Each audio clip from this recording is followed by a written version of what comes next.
peux t'appeler Steph, hein. On est entre nous, je vais t'appeler Steph.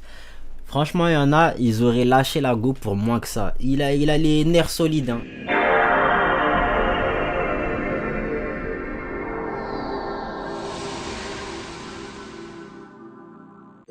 Yeah, focus sur l'objectif. Hey, focus sur l'objectif. Hey, je dois mettre bien toute la mif. Il faut que je fasse Kikro toute la mif. Hey, donc je dois faire la diff. Hey, je dois faire la diff. Hey, embrouille-toi tout seul. Moi j'ai pas le temps pour un beef. Hey, je pense qu'au biz. Hey, je suis dans le show business. Hey, je pense qu'au beef. Hey. Wagwan YouTube, regardez mes locks. Regardez mes locks seulement. Y'a pas de ça dit quoi l'équipe aujourd'hui. Regardez mes locks. Crazy. Crazy. C'est bon, on peut mettre le casque React. Wagwan YouTube, ça dit quoi l'équipe, j'espère que vous allez bien. Moi ça va, alhamdoulilah, vous connaissez votre boug. Aujourd'hui famille, on est sur une vidéo de serial shooter Stephen Curry. Quand l'image parfaite se fissure. Je n'ai absolument aucune, pas grand chose sur Stephen Curry, donc je pense qu'on va pas déblatérer longtemps dans l'intro. On va y aller directement, installez-vous confortablement, petite boisson, petite collation. C'est parti, let's go la famille. Stephen Curry est le meilleur shooter de l'histoire de la NBA. L'un des plus grands meneurs à avoir foulé un parquet. Un joueur qui, depuis son arrivée dans la ligue, n'a jamais commis le moindre écart public ou la moindre faute d'image. La perfection sur le terrain et en dehors. Une image parfaite. Et pourtant, depuis quelque temps, son nom se retrouve associé à une polémique qui ne vient pas de lui, mais de sa femme. C'est ça, en plus une light skin. Fallait s'y attendre Stéphane, je suis désolé de te le dire, mais fallait s'y attendre. Je n'ai fait que le répéter ici. Les light skins sont des sorcières. Ok? Il y a 2-3 exceptions dans la nature, mais elles sont très très rares. Et ta femme n'en fait pas partie. D'après ce que j'entends ici, hein, ta femme n'en fait pas partie. Je suis désolé de te le dire, Stephen Curry. Mais je pense que tu dois le savoir à l'heure actuelle. Tu dois le savoir. Qu'est-ce qu'elle a fait, ta go? On veut en savoir plus. Qu'est-ce qu'elle a fait? Aïcha Curry. Aujourd'hui, elle subit une véritable rafale de haine de la part des fans NBA et des fans de Steph Curry. Pourquoi? Plusieurs déclarations publiques jugées maladroites, déplacées, parfois même irrespectueuses envers son mari. Cette vidéo n'est pas une vidéo gossip.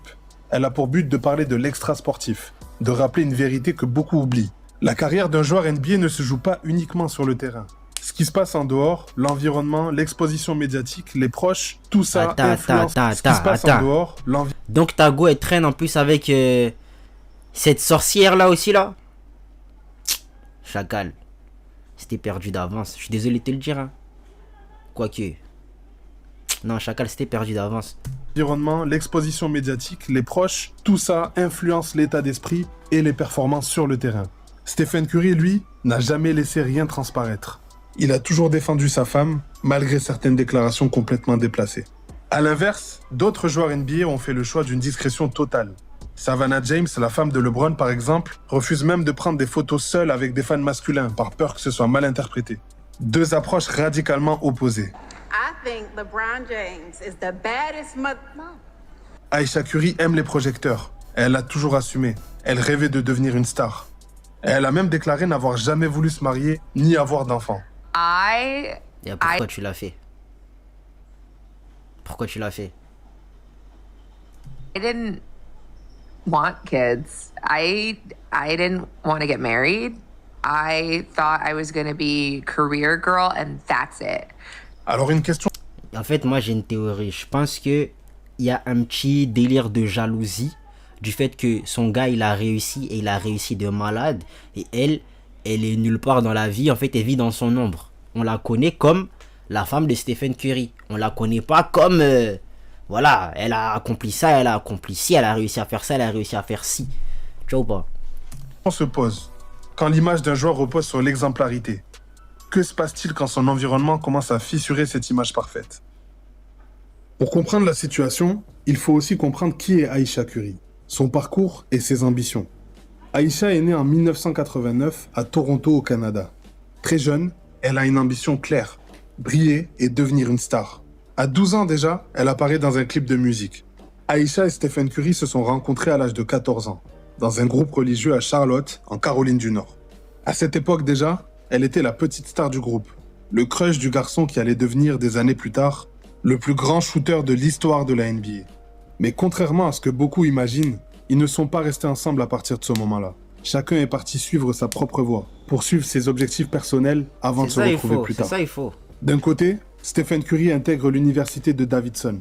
Il s'entraîne, il progresse, il trace son chemin jusqu'en NBA. De l'autre côté, Aïcha cherche à percer dans le monde du divertissement.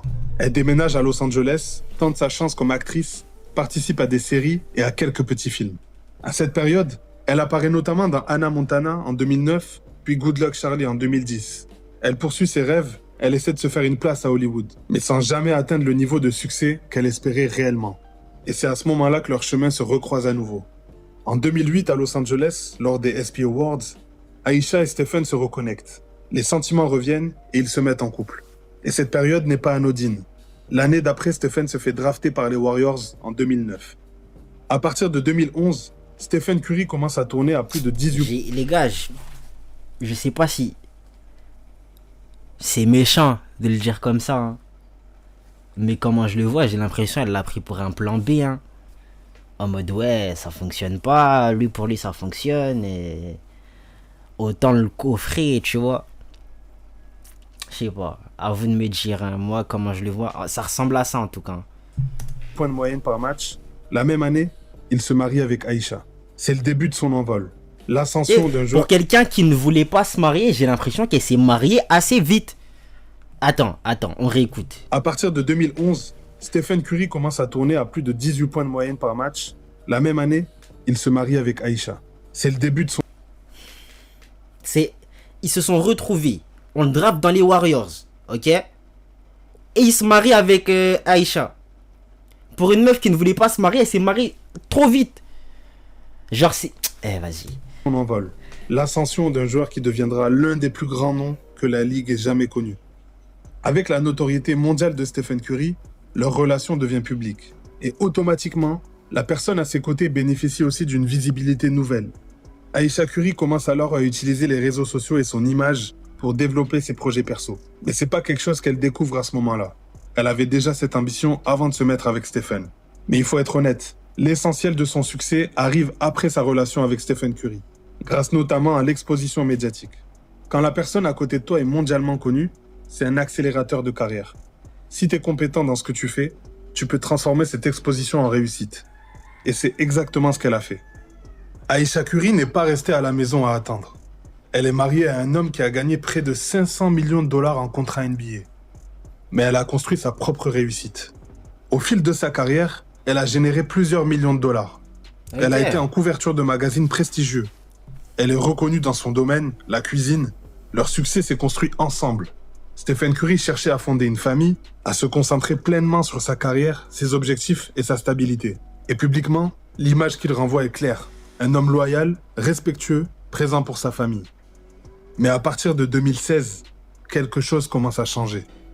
Les premières déclarations problématiques d'Aïcha Curry apparaissent publiquement. Cette année-là, en plein cœur des finales NBA, elle publie un message polémique. Sous le coup de l'émotion, elle accuse la NBA d'être manipulée, affirmant que l'expulsion de Stephen Curry lors du match 6 aurait été provoquée volontairement pour forcer un match 7.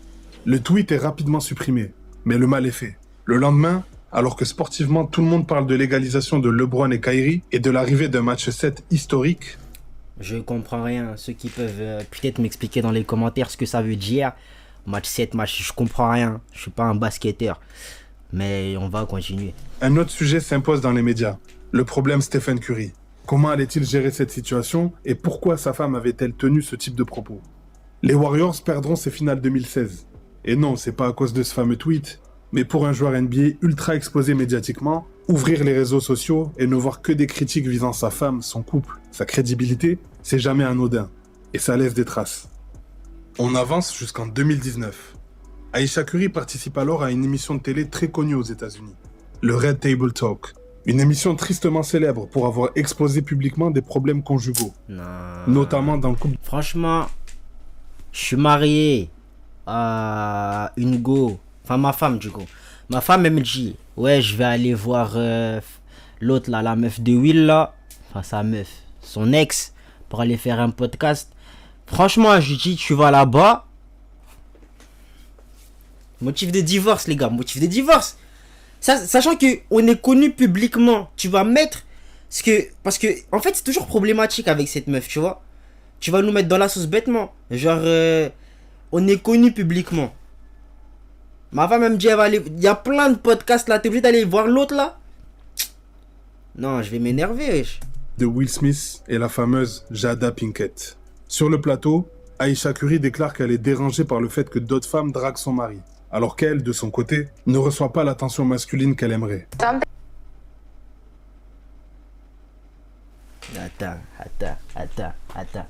Attends. Parce que j'aurais compris, tu me dis, ouais, ça te dérange. Parce qu'en plus, ton mari, il est réceptif. Mais c'est même pas ça, il s'en bat les steaks. Tu vois? Il s'en bat les steaks. En fait, elle est même pas jalouse en mode... C'est chaud, elle est pas jalouse en mode... Comment dire? Jalouse en mode... c'est mon mari. Genre, touchez pas, c'est mon mari. Non. C'est jalouse en mode... pourquoi lui, on le drague et pas moi, genre? Et toi, t'es bizarre, toi. Toi, t'es bizarre. Non, t'es bizarre. thing that really bothers me and like honestly has given me a sense of a little bit of an insecurity is the fact that yeah, like there are all these women like throwing themselves, but me, like the past 10 years, like I don't have any of that. Like I have zero, this sounds weird, but like t'as celle de ton mari, ça devrait te suffire. Tu as celle de ton mari, ça devrait te suffire, ça devrait te rendre heureuse pour le restant de tes jours. Mais non, t'es pas contente. Qu'est-ce que tu veux? Je sais pas, on va faire un BBL comme toutes les meufs de l'industrie, voilà. On va faire un BBL. Et ils vont se sauter sur toi, c'est sûr. C'est quoi ça, wesh? male attention. And so then like I begin to internalize it and I'm like, is something wrong with me? You're not looking. What? Cette phrase provoque un malaise immédiat. Non pas parce qu'elle ressent quelque chose, ça c'est humain, mais parce que ce genre de discussion se fait en privé, pas devant des millions de spectateurs. À ce moment-là, Stephen Curry, lui, il est au sommet. Il gère sa carrière parfaitement. Cette déclaration est perçue comme un gros manque de respect, non seulement envers Stephen Curry, mais aussi envers l'image qu'ils ont construite ensemble. Les critiques explosent et les réseaux s'affolent. En 2022, Ayesha participe à une autre émission de télé. Pendant l'émission, un homme torse nu entre pour servir du champagne aux présentatrices. Et quand elle le voit, sur le ton de la plaisanterie, Ayesha menace d'enlever son alliance. C'est censé être une blague, mais la réception est catastrophique. À ce moment-là, elle est déjà mère de 3 enfants, mariée à l'un des joueurs les plus respectés de la planète, quadruple champion NBA, et le public ne rit plus. Il ne comprend pas pourquoi... Franchement, Steph, je peux t'appeler Steph, hein. On est entre nous, je vais t'appeler Steph. Franchement, il y en a, ils auraient lâché la go pour moins que ça. Il a les nerfs solides, hein. Il a les nerfs solides de ouf, parce que je connais des gens qui auraient déjà pris la fuite pour moins que ça. Vraiment. Steph, c'est un bon. Je vous promets que s'il quitte sa vie, la meuf n'a plus de buzz. Elle va faire des folies pour garder le buzz. Elle s'obstine à vouloir blaguer sur sa relation avec son mari. Encore une fois, c'est pas la blague en elle-même qui choque. C'est qu'on a l'impression qu'elle force. La dernière déclaration est celle qui a tout fait exploser. Ayesha Curry participe une nouvelle fois à un podcast pour parler de sa vie et de son parcours personnel. Et cette fois, elle va beaucoup plus loin. Elle explique qu'elle n'avait jamais prévu d'être mère, qu'elle ne voulait pas se marier, elle se voyait comme une femme entièrement focalisée. Et t'as Doro ou pas? Non, attendez, parce que tu veux pas dire ça, hein, sachant que tu t'es marié super vite, la même année où vous vous êtes remis ensemble, tu vois, d'après ce que j'ai compris, hein. Super vite le mariage, pour quelqu'un qui ne voulait pas se marier, c'était assez rapide selon moi. Et ensuite, t'as Doro. Si tu voulais pas d'enfant, fallait pas, hein? Non, au bout d'un moment donné, faut arrêter de jouer aux imbéciles. Sur sa carrière. Et elle ajoute qu'il lui arrive parfois de se sentir malheureuse, avec le sentiment de ne pas avoir poursuivi la vie qu'elle souhaitait réellement. Et là, le problème devient beaucoup plus profond. Parce que factuellement, elle a construit une carrière. Elle possède des émissions de télé, des restaurants à succès, et surtout, une grande partie de cette réussite s'est construite à deux. Stephen et Ayesha Curry se sont mutuellement portés. Ils ont grandi ensemble, ils ont avancé ensemble. Dire aujourd'hui que tout cela aurait été subi, imposé ou non voulu, c'est perçu par beaucoup comme une nouvelle forme de manque de respect. Ce qui choque le plus, c'est pas qu'elle ait des doutes, c'est l'endroit où elle les exprime. À chaque apparition publique, chaque podcast ou émission, elle expose un nouveau sujet intime et polémique. Des sujets qui devraient être réglés à l'intérieur du foyer, pas sur la place publique. Cette exposition constante donne l'impression d'un couple fragilisé aux yeux du monde, alors même que Steph Curry, de son côté, continue de défendre sa femme à chaque fois.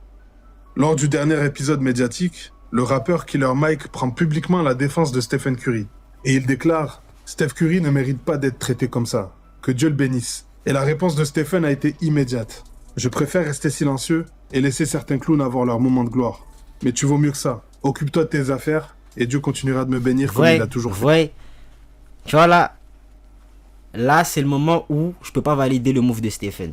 Tu vois, c'est dans le sens où t'as des gens dans ton entourage qui essaient de t'ouvrir les yeux sur certaines choses. Tu vois, faut pas jouer l'aveugle. Ils sont même pas en train de te manquer de respect, de t'insulter. Il a juste dit tu mérites mieux. Il a pas parlé mal de ta femme, il a pas parlé mal de toi, selon moi. Tu vois, toi t'arrives, je sais pas, tu le traites de clown, ouais, occupe-toi de tes affaires et tout. Vous voyez là, ça montre que il est dans un genjutsu, le frérot. Il est dans un genjutsu de ouf. Tu vois ou pas? Franchement, c'est malheureux, frère. Non, c'est triste. C'est triste. Faut qu'il ouvre les yeux, wesh. Parce que le rappeur, là, Killer Mike, il a raison. Tu vois, frérot, il mérite mieux que ça, wesh. Moi, je suis du même avis que, du coup, Serial Shooter, là, qui explique comme quoi, ouais, ce qu'elle exprime, c'est pas forcément pas légitime venant d'elle. Juste que là où elle le dit et les moments choisis pour le dire, genre, c'est pas comme ça qu'il faut s'y prendre. Tu vois, genre, va lui dire directement. Et même si tu lui dis directement, le truc là de ouais, l'attention que t'as d'ego, moi ça me dérange de pas avoir la même envers les hommes. Franchement, c'est un truc, moi j'aurais pas compris. Vraiment, j'aurais pas compris. En mode attends, c'est moi, je dois te donner du gaz. T'as vu? C'est toi ma femme. Tu vois? Genre, d'où tu veux que les autres hommes ils te donnent du gaz? Tant mieux si ça arrive pas. Tant mieux. Wesh, non, bref, je suis pas trop fan du move de Stephen. Killer Mike s'excuse ensuite publiquement. Et il reconnaît qu'il s'est exprimé sous le coup de l'émotion. Mrs. Aisha Curry and her husband Steph, I apologize for my statement being misconstrued.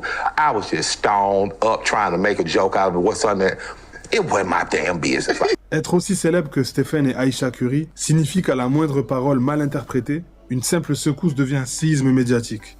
Mais cette exposition demande aussi d'avoir du discernement, de savoir doser ce qu'on dit, surtout publiquement. Quand tu partages ta vie avec une figure mondiale comme Stephen Curry, chaque mot a un impact, et chaque déclaration peut engendrer des retombées.